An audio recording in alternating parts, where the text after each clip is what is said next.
예, 증시 브리핑 시작하겠습니다. 시장이 나름대로는 이제 괜찮은 그런 모습을 보이긴 했는데, 그러니까 미증시 상황 봐서는 좀 빠졌어야 되는데, 우리 증시는 그래도 지수만 놓고 보면 좀 선전을 했죠.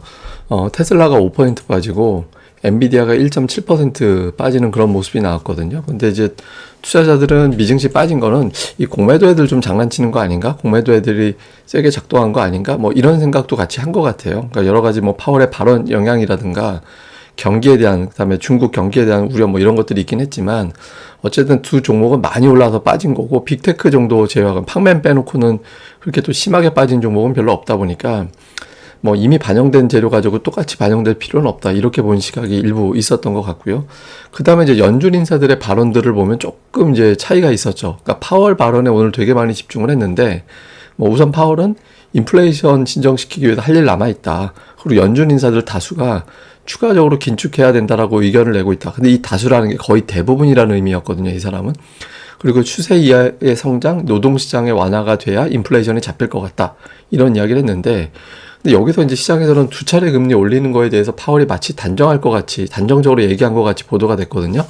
근데 파월의 워딩은 그게 아니었어요. 예, 이제 이걸 해석을 하면 저거잖아요. 제법 합리적인, 그럴듯한 어떤 추측이다. 이게 이제 딱 부러지게 두 번 올릴 거야, 그건 무조건 정답이야, 이런 표현하고는 좀 달랐거든요.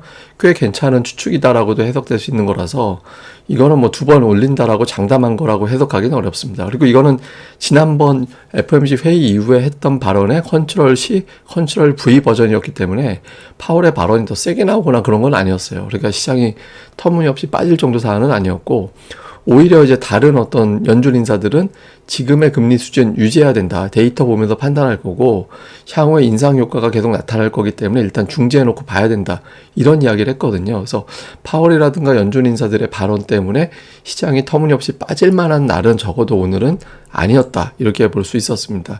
그 다음에 이제 지표들의 반응을 보면 가장 오른쪽에 있는 게 이제 미국의 국채금리인데, 국채금리는 제자리였어요. 그러니까 파월 의장의 발언이 정말 매파적이었다면 금리가 올라갔어야 되는데 제자리였고, 달러 인덱스는 오히려 빠졌거든요. 미국이 금리를 올린다라는데 달러가 빠지는 건 좀 이상한 거잖아요. 그러니까 파월 발언이 생각보다 그렇게 어필되지는 않았다라는 거죠. 그리고 향후의 금리 인상 전망 같은 경우도 여전히 그래, 얘따 7월에 한번 올려라, 근데 그 다음부터는 그냥 동결이야, 그러니까 이렇게 보는 거예요. 그래서 생각보다 파월 발언의 여파가 그렇게 매파적으로 해석이 되지 않았고, 이런 게 이제 투자들이 적어도 지수는 그렇게 빠질 정도 사안은 아닌 것 같아, 이렇게 판단하게 되는 그런 계기로 작동을 했던 것 같습니다. 근데 오늘 장의 특징은 사실은 지수만 괜찮았고 하락 종목이 더 많았잖아요. 보시면 삼성전자, LG에너지솔루션, 포스코홀딩스 세 종목이 올려놓은 지수가 대략적으로 한 10포인트, 11포인트 되거든요. 오늘 코스피 상승폭하고 거의 비슷했잖아요. 예, 그러니까 세 종목을 빼놓고는 거의 플러스 마이너스 보합권에서 움직였다라고 봐야 되죠. 그래서 여러분들 오늘 보유하고 계신 종목이 플러스 마이너스 0.5% 이내에서 올라갔다 내려갔다 됐다라면 그냥 오늘 딱 시장 수준으로 매매한 거다, 이렇게 보유한 거다, 이렇게 이제 보시면 될 것 같습니다. 자, 수급에서는 외국인들이 이번 주 내내 매도합니다. 근데 이제 어쨌든 매도 규모는 좀 줄었죠. 예, 매도 막 되게 쏟아붓듯이 매도하다가 매도는 줄었고, 근데 조금 아쉬운 건 선물 매수가 쓸데없이 많이 들어와가지고 이게 다시 매수 여력이 별로 그렇게 많이 남진 않았거든요. 이게 좀 아쉬운 대목입니다. 굳이 이게 들어올 필요가 없는데. 근데 어쨌든 외국인들 매매한 종목을 보니까 삼성전자 제법 샀습니다. 1,400억 정도 매수를 하고, 그다음에 오늘 이제 제법 강했던 LG에너지솔루션, 포스코홀딩스 이런 것들 다 외국인들이 매수를 했죠. 그 외에는 이제 조선주, 그러니까 조선주를 외국인들이 담아내는 게 오늘 수급에서 특징이었고요. 기관 같은 경우는 오늘 포스코홀딩스나 삼성전자, 하이닉스를 담았고, 그 다음에 특징적인 게 금융주가 좀 많이 있었어요. 하나금융지주라든가 신한지주, KB금융, 현대해상, 우리금융지주 이런 형태로 금융주나 보험주를 기관 투자자들이 담아낸 게 오늘 종목 수급의 좀 특징이었고요. 코스닥에서는 외국인들이 이렇게 업종별 이제 집중도는 없었습니다. 그러니까 LNF와 에코프로 이렇게 이제 2차 전지를 이제 소폭 이렇게 담아낸 게 오늘 그나마 좀 특징적이었고, 그 외에는 종목 내에서도 IT 계열은 주성하고 원익 QNC는 팔면서 예를 들면 동진세미캠 이런 것들을 매수한다든가 종목 내에서 좀 엇갈리는 그런 형태를 보였고, 기관은 2차 전지, 에코프로, 에코프로비엠을 이제 매수를 했고 IT 계열의 종목들도 제법 매수 안에 있었습니다. 그러니까 예를 들어 뭐 솔브레인이라든가 두성 엔지니어링, 워닝 머티리얼즈라든가 원익 QNC 이런 식으로 이제 이런 종목군들을 담아서 2차 전지 플러스 일부 IT 계열의 종목군들 이런 것들을 좀 담은 게 오늘 기관 투자자들의 특징 이렇게 이제 보시면 될 것 같습니다. 자, 이제 이슈를 정리해 보면 지금 중립파들, 그러니까 파월은 보통 중립으로 이제 표현되는 사람이고 굴스빌은 비둘기파로 분류가 되는 사람이고 라팔 보스틱은 이제 중립으로 또 표현되는 사람들이거든요. 근데 이제 아직 매파들이 이번 주에 발언을 별로 안 했어요. 근데 이제 매파들의 시간이 왔습니다. 그러니까 이 사람들의 발언을 가지고도 지수가 이제 견딜 수 있는지, 그리고 이제 이 사람들의 발언을 이제 어느 정도 금리를 올릴 건지를 얘기를 할 건지 좀 볼 필요가 있고요. 그 다음에 이제 팡맨, 예전에 이제 팡이라는 주식으로 들어가 있다가 지금 이제 맨까지 엔비디아까지 들어가가지고 이제 팡맨이 돼버렸잖아요. 그래서 이 중에서 오늘은 거꾸로 테슬라하고 엔비디아가 멱살 잡아서 끌어내린 역할을 해버렸잖아요. 근데 이 중에서 멱살을 잡아서 어떻게든 시장을 견디게 해주는 종목이 나와야 됩니다. 왜냐하면 제가 앞에도 표를 보여드렸지만 이 공매도가 너무 많아요.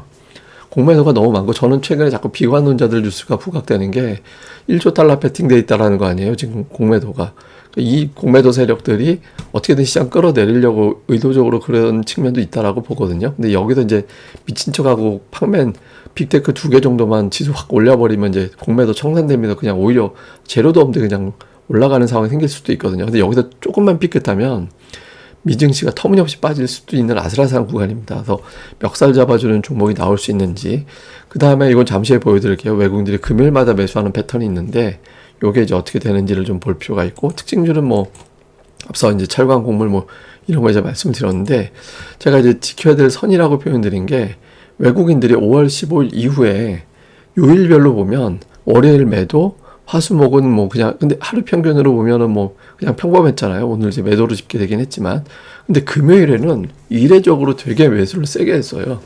그리고 6월 들어서 금요일은 하락한 날이 또 없어요.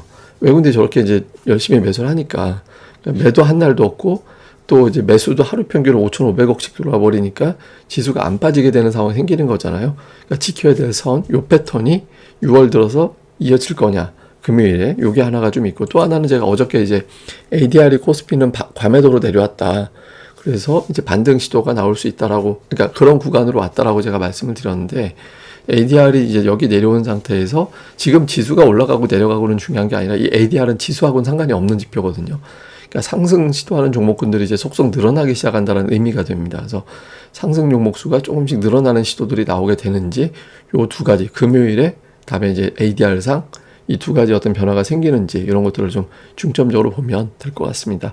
예, 뭐 자세한 건 제가 또 유튜브 뭐 내용 나올 때마다 정리해서 유튜브에 올려드릴 거고요. 그리고 또 고릴라 리서치에 열심히 자료 올려드리고 있으니까 네이버에서 검색해 주시고 많이 방문 부탁드리겠습니다. 예, 그럼 저는 또 다음에 뵙겠습니다. 이 방송 구독하기 꼭 좀 눌러주시고요. 구독하기 꼭, 그다음에 이제 좋아요도 한 번씩은 꼭 눌러주시길 부탁드리겠습니다. 감사합니다. 다음에 뵙겠습니다.